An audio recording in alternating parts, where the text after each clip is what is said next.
Kangjeng Nabi Ibrahim harita langsung berangkat ke Yerusalem. Tidinya Gusti Allah ngainstruksikeun ka Kangjeng Nabi Ibrahim, "Hai Ibrahim, anjeun berangkat ke Syria, Syam." Kangjeng Nabi Ibrahim berangkat apa pamrih jeung istrina Siti Hajar berangkat ke Syria, ke Syam. Tidinya Kanjeng Nabi Ibrahim titah ke gunung. Berangkatlah Kanjeng Nabi Ibrahim munajat diabadikeun dina Al-Qur'anul Karim. Wa qala inni zahibun ila rabbi. Cek Kanjeng Nabi Ibrahim sim kuring dipiwarang ku Gusti Allah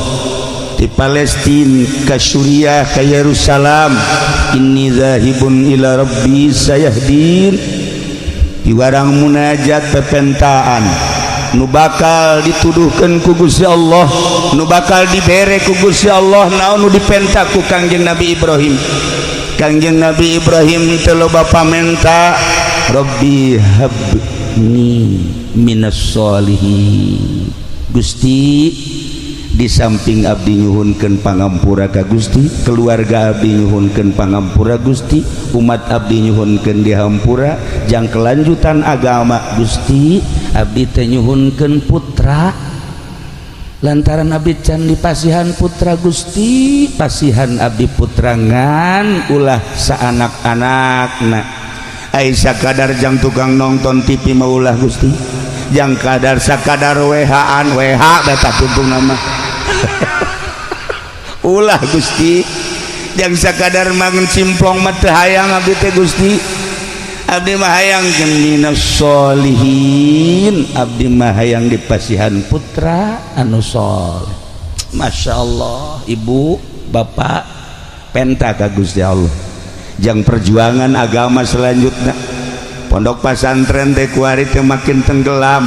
dina ayana kiai na teh geus acak-acakan. Kiai mah koridorna, kiai mah sekupna hanya sekedar ulama teh ngembangkeun agama, di mana celek ngaji, di mana celek ngaji lain nyaritakeun nagara. Kuari acak-acakan lantaran kiai ilu campur di agama, ilu campur di negara, nu nagarana lain bentuk syariat, nagarana negara jurig di Indonesia. Sanu mimilu jadi jurig. Mantek kiai nu mimilu di negara kiai caksia sama ai mah toser doang. Ai polisi memang tiba heula jadi juri jangan mah, TNI jadi juri jangan mah, emang juri negara jangan mah, atuh kunaon kiai haju ka babawa. Masalah nu jadi masalah aja kiai ge sarua jelema boga kahayang, agama jadi acak-acakan. Iyalah jadi permasalahan di Indonesia, pro dan kontra dibahas. Jawa Timur, Jawa Tengah, Jawa Barat termasuk Banten membahas tentang kelanjutan agama setelah diacak-acak ku para kiai, asup di kementerian, asup di DPR, asup di kebupatihan, asup di gubernuran. Aya eueuh hasilna kiai nu aya di DPR, poin mana nu geus dihasilkeun ku kiai eueuh sama sakali. Jeung henteu maksud dararawah di dinya teh. Kula akrab jeung Kiai Haji Zainuddin MZ almarhum, ketika manehana ngobrol jeung kula, bukan dunia kiai ternyata DPR. Saya insya Allah kiai masuk di DPR itu niat dakwah, tetapi ternyata sulit dakwah di dewan. Saya tarik mundur, kemudian berangkat dakwah lagi. Nah, nunduk coba-coba kuari jadi DPR, delekeun Rarang Sadat, kiai baheula nu asup ka Golkar. Wassalamualaikum warahmatullahi wabarakatuh. Kuari anu ngadukung PDI, wassalamun alal mursalin walhamdulillahirabbil alamin. Maksudna agama, ieu mah agama, urusan kelanjutan dirina, pembangunan jeung wawasan, atuh leuwih agama. Atuh Kinurjaya bage geus teu bisa nyebutkeun cau. Kinurjaya ieu naon? Au, cau tolol. Au. Ki Subandi baheula teu bisa nyebut cau. Au. Hei, kiai, cau. Au. Nah barang kukurang geus servis wari bisa nyana cau horeng nah ieu ki Subandi ge geus servis we cau Ki Wahab mah wari ge cadel kene lau nyana mah eueuh masalah ngan agama cadel urusan negara pasehat urusan pembangunan istimewa urusan agama cadel iyalah nu jadi masalah di Indonesia. Para jamaah kaum muslimin wal muslimat rahimakumullah. Nah Kangjeng Nabi Ibrahim muli ka bumi Masya Allah karim telila Kangjeng Nabi Ibrahim dipasihan keturunan tina hasil doa munajat di hiji gunung istrina Siti Hajar ngandung Masya Allah borosote seorang anak lalaki kasep na tanding ibu lamun nyaritakeun kasep mulai neuleuti dia ya ieu mah ye banget belah ditu teh naon gara solear kabeh komo ieu raja solear ieu mah kasep ngan pada ubuntutan doang atau tinggal kurang dijieunkeun bae ku hari waduh kasep ya Allah ya Rabb Kangjeng Nabi Ismail mah begitu borosot dilalayan ku tatangga eueuh nu nyebutkeun teu kasep timimiti tarangna halisna irungna geus kabentuk pikasepeun anu luar biasa kacaritakeun terus rada gede beuki kasep arulin di luar teh babaturan-babaturana isin ku kakasepan Kangjeng Nabi Ismail alaihi salam kasep teh lalaga kasep begitu naik 7 tahun katingali kakasepan Kangjeng Nabi Ismail naik 10 naik 11 12 13 Masya Allah geus menghampiri balik luar biasa kasepna loba awewe anu penasaran hayang neuleuk Kangjeng Nabi Ismail ku tenar-tenarna kasepna eta awewe lamun geus digali Kangjeng Nabi Ismail saminggu teu dahar teu kaya masalah seubeuh bae urang lamun kuari seubeuh neuleuk beungeut haji peni lapar malah keluar pereup Masya Allah bedana Kangjeng Nabi Ismail nu bantak Allah ngajelaskeun dina Al-Qur'an ya Allah ya Rabb dibungakeun Kangjeng Nabi Ibrahim bigulamin halim fabasyarnahu bigulamin halim Kangjeng Nabi Ibrahim doana diijabah ku Gusti Allah dibere pangbubunga ya Allah bigulamin halim dibere anak nu ngaran Ismail halim teh kasabaranana leuwih tibatan sabar biasa disebut aris sabar mah loba tapi mah leuwih tibatan sabar nu biasa istimewa bunga nu kacida Kangjeng Nabi Ibrahim jeung Siti Hajar di mana isuk-isuk ningali anak nu sakitu kasepna cerdas dan luar biasa eueuh pibendueun indung bapa resep ningali anak jeung dina resepna dina salian ti resep teh capetangna dina salian ti capetang cerdasna dina salian cerdasna babantu ngabantuan imah tangga teh geus teu kudu dititah Masya Allah du jadi bapa jeung indung boga anak Ismail cumpon resepna luar biasa Masya Allah lamun urang boga anak kos kitu ngeunah nah barang geus umur 13 tahun Kangjeng Nabi Ibrahim diberi impian ku Gusti Allah impianana model impianana titah mencit anak nungaran Ismail Aisyah sakalana kumaha emang Kangjeng Nabi Ibrahim nu mancat titah mencit anak sasakalana Kangjeng Nabi Ibrahim teh ya Allah ya Rabbi buarahanana luar biasa di mana-mana bulan haji Kangjeng Nabi Ibrahim teh ieu sedekah embe 1000 embe nu ngaran munding 300 munding onta 100 onta lain dina bulan haji baik ketika lewat sebulan 2 bulan Kangjeng Nabi Ibrahim sodakohna 1000 embe teu pernah kurang 300 jamus munding 100 onta ya Allah ya Rabb datang ke masyarakat ya masyarakat kabeh ngarasaan ngadahar daging kabeh ngarasaan nu resep embe daging embe nu resep onta daging onta nu resep munding daging munding kabeh ngarasaan datang ke malaikat kagetan malaikat Masya Allah cek malaikat hamba Allah nu ngaran Ibrahim kubarahan-barahan teuing masyarakat kabeh bunga ngadahar daging kabeh ai kunaon kiai kuari dibere korban masyarakat teu ngadahar daging beak kabeh ku kiai lain di dieu di Belaraja lain Masya Allah tak kiai teh dekeun ngabagi loba nu menta ge teh dibere ieu mah jang kiai ya Allah eta urang Belaraja KTP-na mah urang Cisoka aya kemodelan antara Kangjeng Nabi Ibrahim jeung kiai-kiai urang malah nu ieu mah ulah ka dipencit engke cenah jang sedekah nu ieu mah ulah waka nu ieu mah ulah waka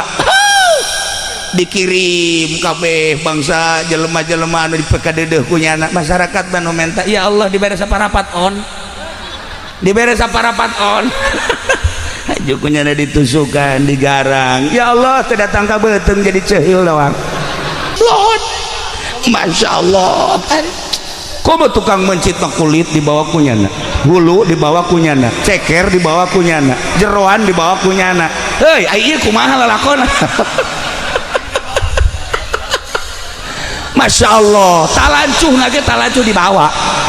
ya Allah ya Rob ya Allah ya Rob Gusti Allah eta anak buah Ki Nurjaya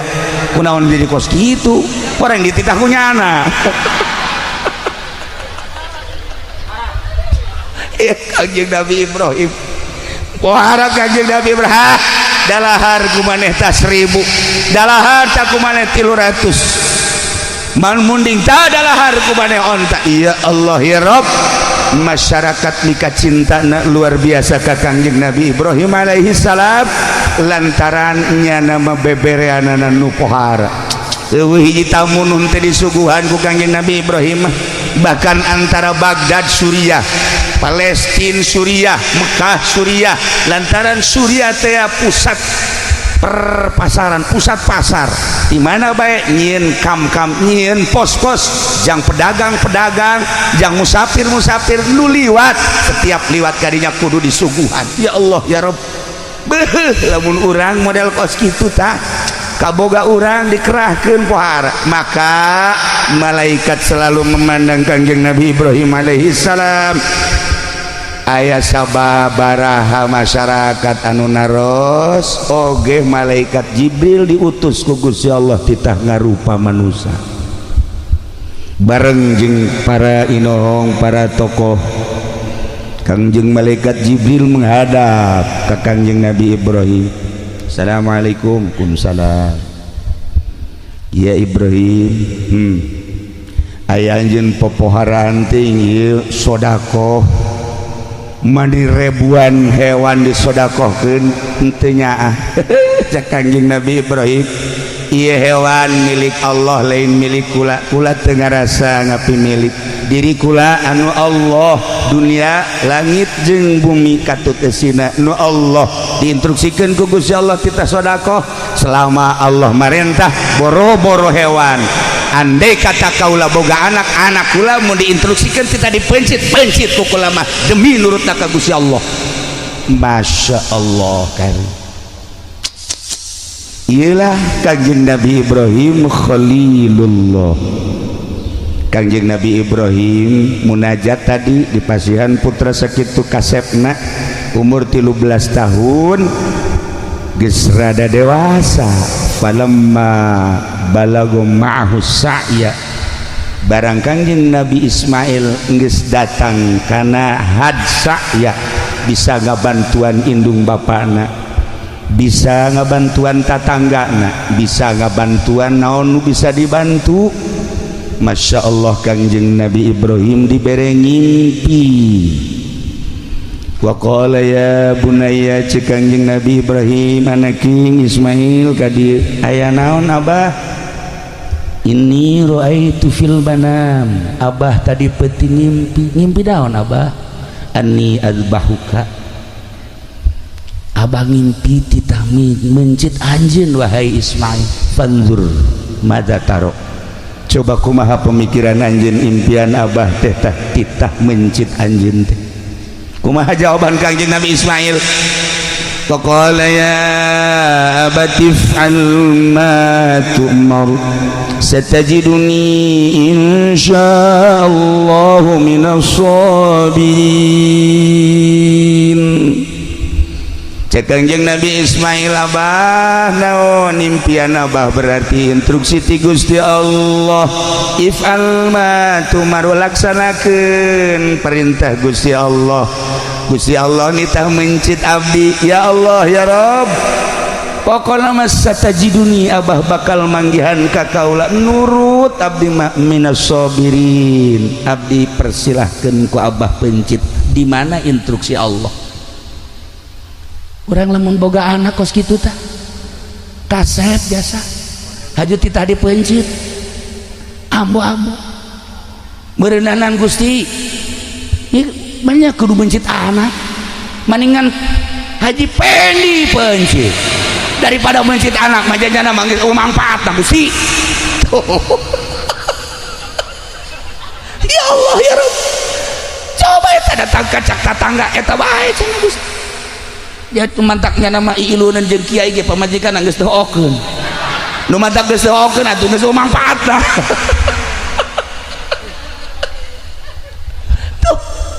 poharan tapi Kangjeng Nabi Ismail mah Masya Allah diabadikan di Al-Quranul Karim dibaca kurang faqala ya abati if'al ma tu'mar satajiduni insyaallahu minas sabirin kula mah lamun maca ayat eta ngahaneng bekos ku bode etek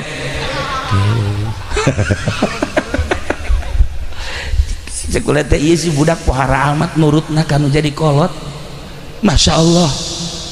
Kangjeng Nabi Ibrahim nasa kitu poharana anak nasa kitu sabarna hayang amat boga anak seperti kos kitu tah urang majol anak Masya Allah geus mamawa kampak ya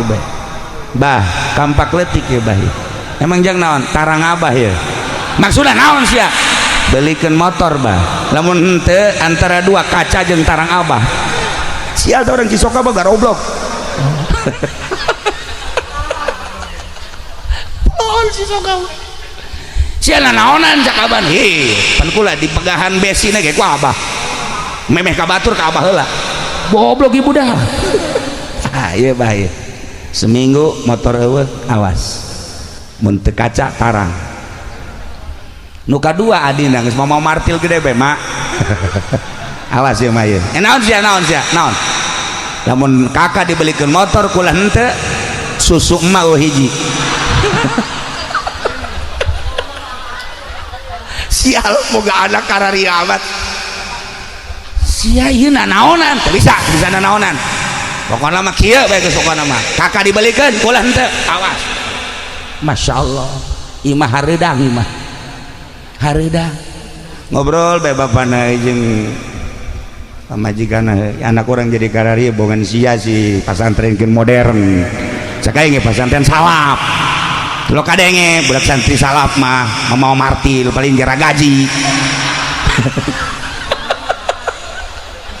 ya gara-gara di pasantren modern kos kieu tah tanu adina mah mangkaning tah tu pasantren modern acan nya nama asan mah sakola tah hasil sakola mah kos kieu pan batur ge itu tuh sakolanya jadi DPR mah leuwih kejem tibatan anak urang mah kampak hayang motor DPR mah tanda tangan jahat sama kos kitu mah itu jadi polisi atau polisi nggak modal lah priwit doang jerona mah tuh sarua mah anak orang deres kene sakieu mah ye nu bener tungtungna nu bener boga anak teh Masya Allah Masya Allah nah pasantren ke coba tanya daekeun teh pesantren salap Pak nya nama paling ge nyicingkeun ti mau marti paling nyicingkeun bae budak balik pesantren kok tuh ngomong-ngomong mana coba tanya hayang naon sambarkeun sia ieu balik masan teu ngomong-ngomong mah hayang naon umur geus sabaraha mah umur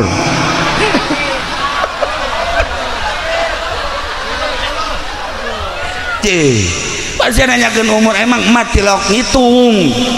iya kula iya nu mantak make samping geus teu bagus ge eta teh demo sebenarnya mah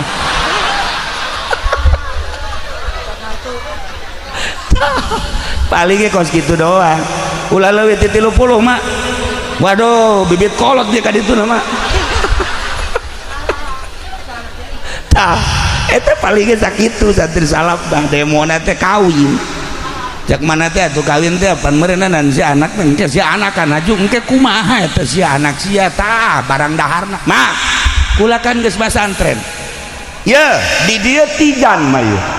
di dieu sanusi ya. Di dieu umul barohin mak pinuh ku katauhidan mak mama tugas mah ngawinkeun ka ditu mah urusan kula Masya Allah mak Allah luar biasa atuh geus pokona mangke ge hese-hese teh mah balik deui ka mama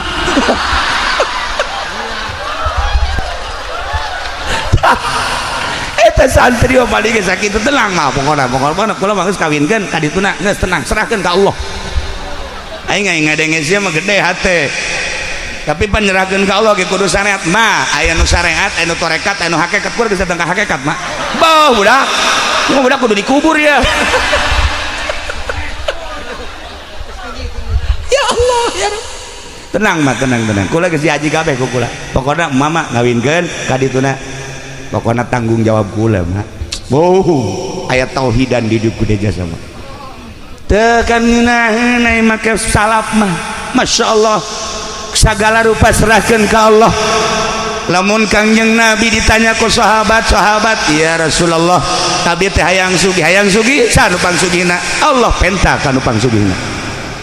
abdi hayang gagah sanu panggagahna Allah penta kanu panggagahna abdi mah hayang kuat nu pangkuatna saha Gusti Allah penta kanu pangkuatna hayang naon penta ka Gusti Allah kitu Kangjeng Nabi mere cara penta hayang sugih ulah menta kamomonon urang cisoka mah menta kamomonon atuh segala ke Gunung Kawi segala macam-macam minimal menta tulisan kaki Nurjaya bukunya lagi susah suka Allah menta ka Gusti Allah sugi nu menta kaya sahabat abdi mah hayang boga ilmu aya nu boga ilmu saha Gusti Allah penta ka Allah nu menta Gusti Allah pernah nyarios kieu kapan ana ilmu la ilmalak kaulah ilmu anjin ilmuwan meneueuh kula lamun urang boga ilmu haju di aku ku urang sok dicabut deui ku Gusti Allah urang boga ilmu ulah di aku sebab cak Gusti Allah ana ilmu kaulah ilmu anjin la ilmalak ilmuwan maneh mah tuh ja ilmu nu aya di maneh teh nu aing sok ilmu nu aya di maneh ilmu aing titipan ti aing ketika maneh ngalaksanakeunana teh beres dicabut ku aing sia ilmu sia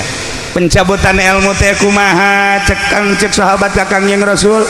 pencabutan ilmu teh ke hiji ilmu nama aya ngan nu biasa munajat ka Allah meunaheun teu ngeunaheun nu biasa nikmat tahajud ieu mah teu ngeunaheun teu nikmat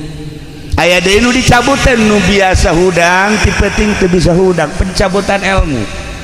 aya deui nu biasana manehanana bisa ngajar dengan tenang jeung santri kulantaran manehanana kuari geus beda lengkah-lengkahna jeung pamarentah maka teu diberi istiqomah jeung santri pencabutan ilmu belah dituna engke bakal paroho kuari baik kuari kula lamun nyoba ka Amir coba ti kolam Muhammadun datang ka Anggeus dibere ku aing Mirza 5 juta ya aing mau 5 juta ayo coba ti kolam datang tetek ceuli datang ka bisa pasti pohoan Ki Nurjaya ti kolam Muhammadun datang ka bab ibtida poho tak eta teh ilmu teh dicabut ku Gusti Allah dicarabut sebab lawan nu ieu nyandung bae nu ieu mencitan kebo bae tulis bal beres dicabut tah itulah para jamaah luruskan ke Allah ulah diaku ilmu teh urang no Allah gunakan sesuai jeung perintah Allah insyaallah batur bisa jamul jawame urang mangan sekadar bisa amil tapi lurus ka Gusti Allah amil bakal mabruk dibanding nu bisa jamul jawame ulah dikira gede kitabna haju hebat henteu sebab naon teu istiqomah ieu cara nu ku urang kuari keur dihaulan nu bantak urang datang ka dieu kula ge terundang padahal mah diundang ku Subandi embung ulah barang inget ka almarhum aing hayang babarengan di akhirat jeung Ki Subandi onam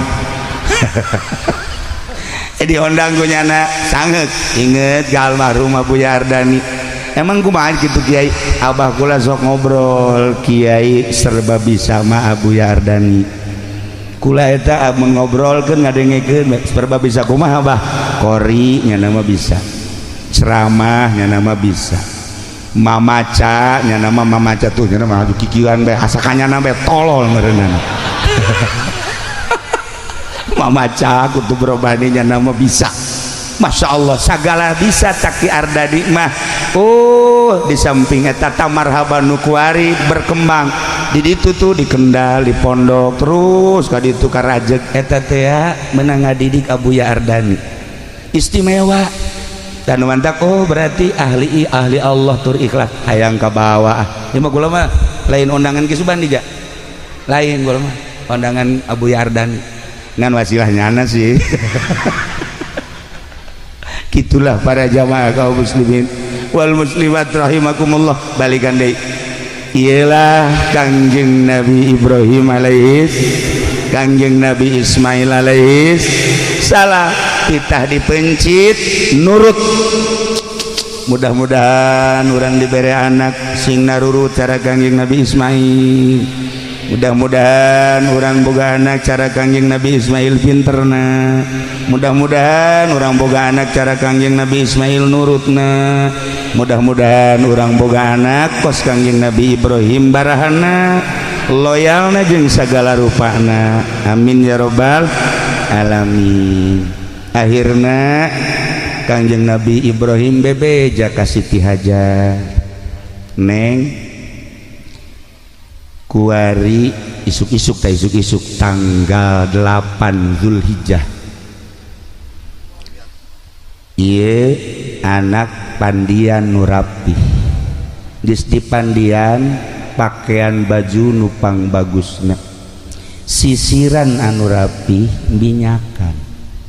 cek Siti Hajar dek ka mana emang dek dibawa ke tempat makan-makan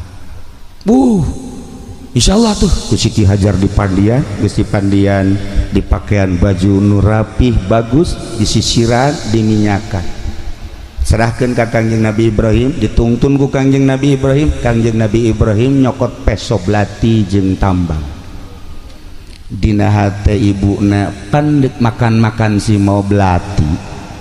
pan mawa tambang tapi teu nanya geus indit ditinggalikeun ku Siti Hajar datanglah kamina begitu datang kamina di dieu abah teh diinstruksikeun ku Gusti Allah titah mencit anjeun teh wahai Ismail cek Kangjeng Nabi Ismail di mana Allah ngainstruksikeun siap kula dipencit Masya Allah kan ngadab di wasiat cek Kangjeng Nabi Ismail ka abah di mana-mana kula dipencit hiji talian leungeun kula nu mantak di talian leungeun jeung suku abeh begitu kula meronta ka talian abah teu pati sedih jang abdi moal sedih sebab nu kadeuleu Allah budak 13 tahun pikir ku urang nomor kadua abdi wasiat di mana-mana abdi rek dipencit beungeut abdina ilal ardi coba sangharepkeun ka taneuh supaya bisi abdi merenyi jeung ceurik abah ulah neuleuh merenyi abdi abah mah abah bae kena tenang katilu wasiat di mana rek dipencit abdi leungeun baju abah wayahna jubah abah kudu disingsatkeun maksudna abe getih abdi ulah aya nu nempel selain katana besi kurang ganjaran abdi kusebab ngecret ka leungeun baju abah nomor kalimana bejakeun ka ibu abdi ibu Hajar bejakeun kitu anak dipencit teh lain berarti ieu teu deudeuh jeung teu nyaah tapi dititipkeun ka zat nu maha ngahampura maha deudeuh maha nyaah maha sagala-galana urusanana leuwih tibatan indung jeung bapa ngurusan ka abdi bejakeun ka emak. Nomor kagenepna besi aya budak sebaya jeung abdi ulah dideketkeun ka abdi besi ngajerit tur ulah dideketkeun ka ibu abdi besi ibu abdi engke majarkeun abdi. Nomor katujuhna ieu baju abdi buka setelah abdi dipencit sanggakeun ka ibu jang pelipur lar supaya ibu ketika nanyakeun mana Ismail ieu bajuna ai Ismailna ka mana dititipkeun ka zat anu maha ngurus urusanana leuwih tibatan indung jeung bapana. Maksudna kumaha bejakeun dipencit ieu bajuna masyaallah kari. Nomor kadalapana besi aya budak-budak saumur abdi salila setahun 2 tahun ulah keuna nyaba ka imah besi engke ibu abdi nyebutkeun Ismail teh segede kitu baheula waktu dipencit teh ulah supaya ngomong kitu. Masyaallah kari. Eta wasiat diabadikeun di sejarah. Eta wasiat teh dibaca ku para aulia Allah. Eta sejarah teh dibaca ku ulama-ulama. Sagede Ismail Kangjeng Nabi Ismail umur 13 tahun geus bisa wasiat model kos kitu ka indung bapana. Mangga bapak abdi besi rek dipencit. Begitu ditalian Kangjeng Nabi Ibrahim Kangjeng Nabi Ismail ku Kangjeng Nabi Ibrahim jol teh iblis. Cek iblis wahai Ibrahim aya eueuh sejarahna ti zaman Adam tepi ka ayeuna bapa mencit anak. Eueuh atuh kunaon mana ieu mencit anak ieu mah mencit ya instruksi ti Gusti Allah. Selama instruksi ti Gusti Allah boro-boro anak aina nu kudu dipencit pencit bae asal instruksi Gusti Allah. Waduh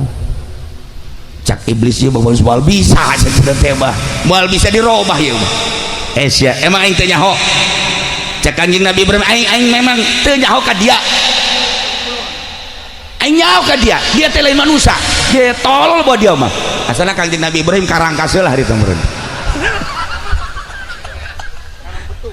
nyokot batu Kanjeng Nabi Ibrahim langsung dicekel. Begitu dicekel dibalangkeun bismillah Allahu akbar joger bae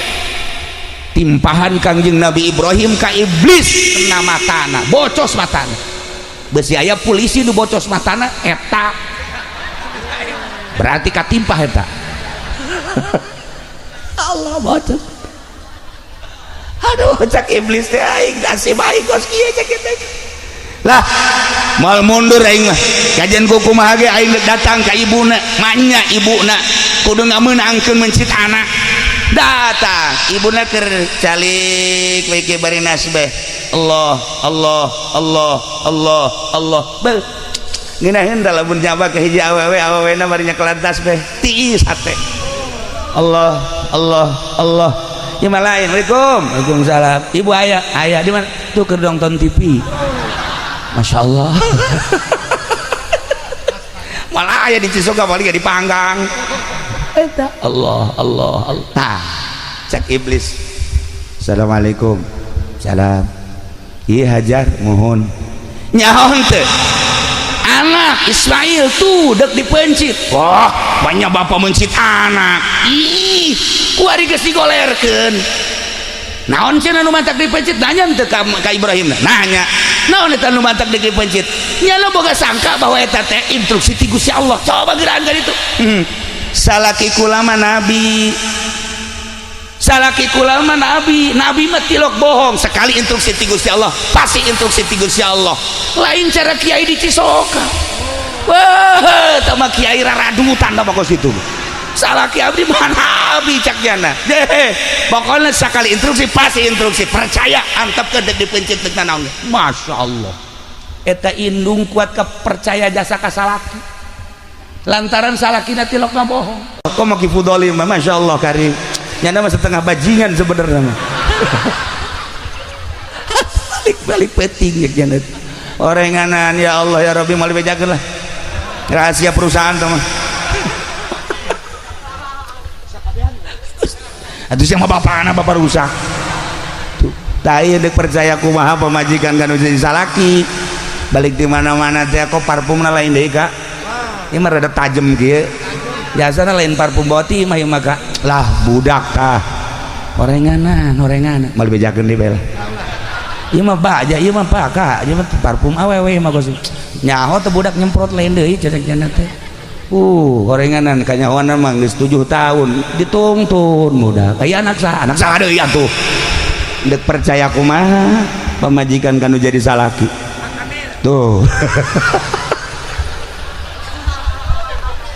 ya Allah ya Rabb Masya Allah nah geus heseyeun iblis datang deui ka Kangjeng Nabi Ismail maneh teh dipake ka dede jeung kanya aku indung bapak di mana-mana ulin teh bapak mana jeung maman teh seserian ningali tingkah man teh kuresep haju mana deuk dipencit ieu nurut bae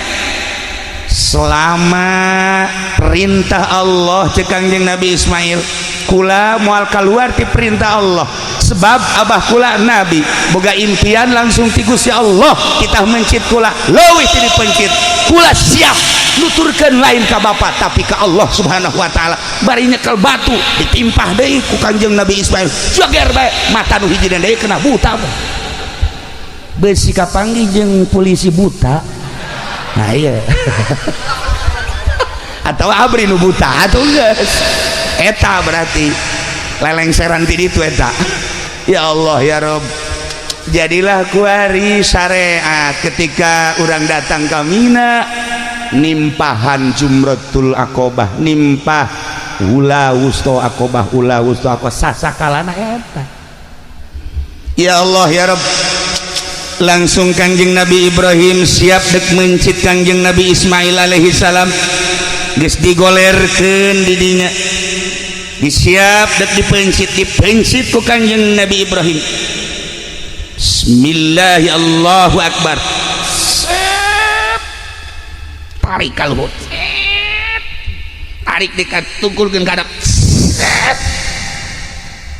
teterak Kangjeng Nabi Ismail abah sing teger atuh ulah boga karunya ka abdi ai instruksi ti Gusti Allah mah kerahkeun tanaga abah ulah aya karunya abdi geus siap jasa sekali deui bismillahirrahmanirrahim Allahu akbar tarik ka luhur kenceng kahandapkeun teterak sama sekali teterak udah Kangjeng Nabi Ismail bah coba ganti pesona bah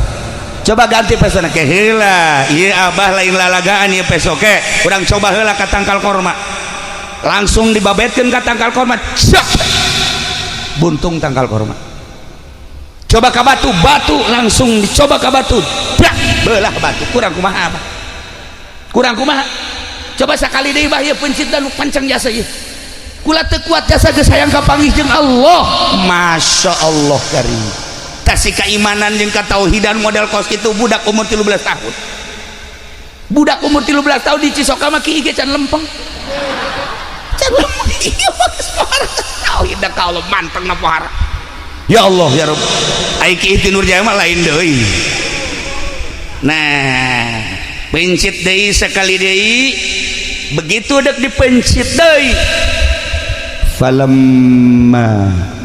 begitu Kangjeng Nabi Ibrahim geus dek nyiapkeun pepencitan anu katilu kali Allah ngainstruksikeun Jibril cokot embe lupang gedena anu aya di sorga nu baheula embe Habil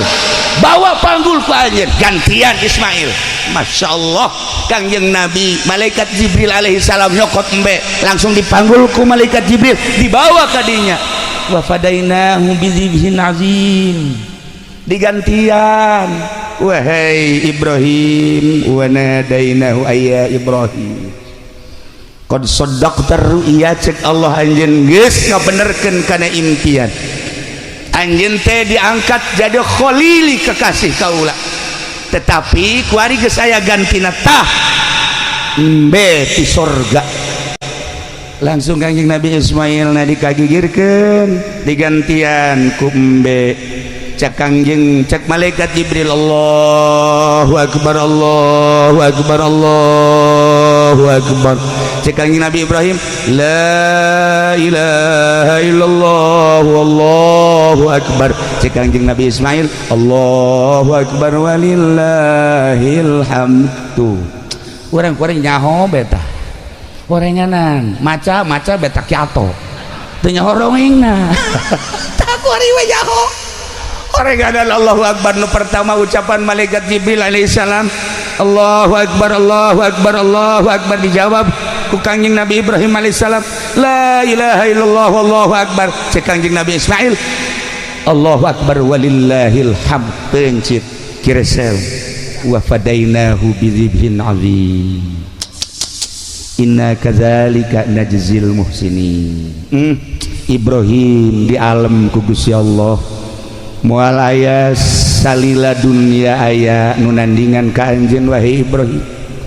Kepasrahan anjeun ka kaula, kabageran anjeun terhadap umat, kadedeh anjeun terhadap umat, kabarahan anjeun terhadap umat, maka bakal diabadikeun terus. Setiap manusia datang ka kiamat bakal nyebut-nyebut anjeun. Urang maca kama shallaita ala sayyidina Ibrahim wa ala ali sayyidina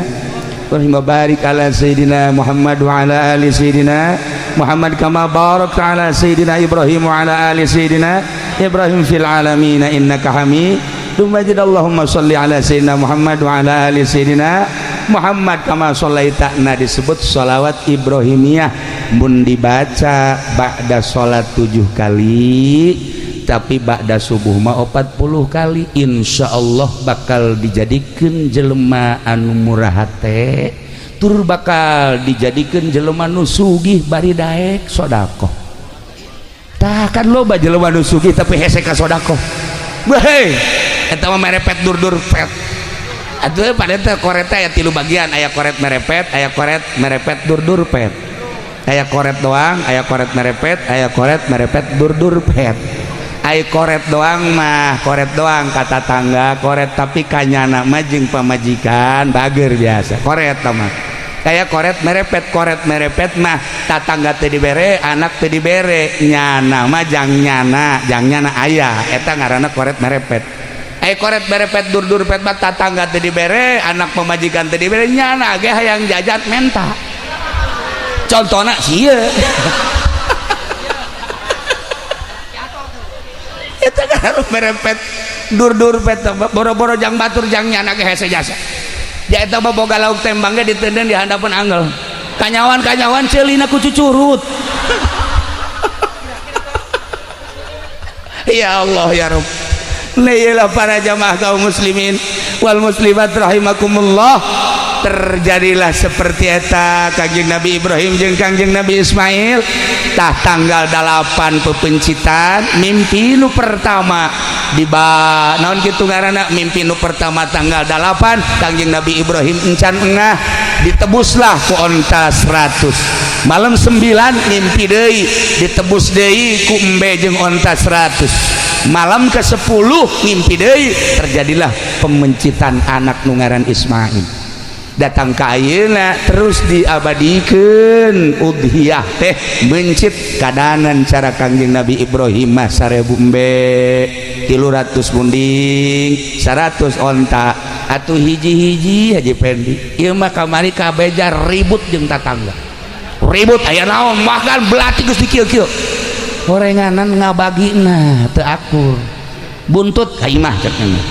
Ceker imah. Hate imah. Hulu imah. Cek tetangga aing naon goblok.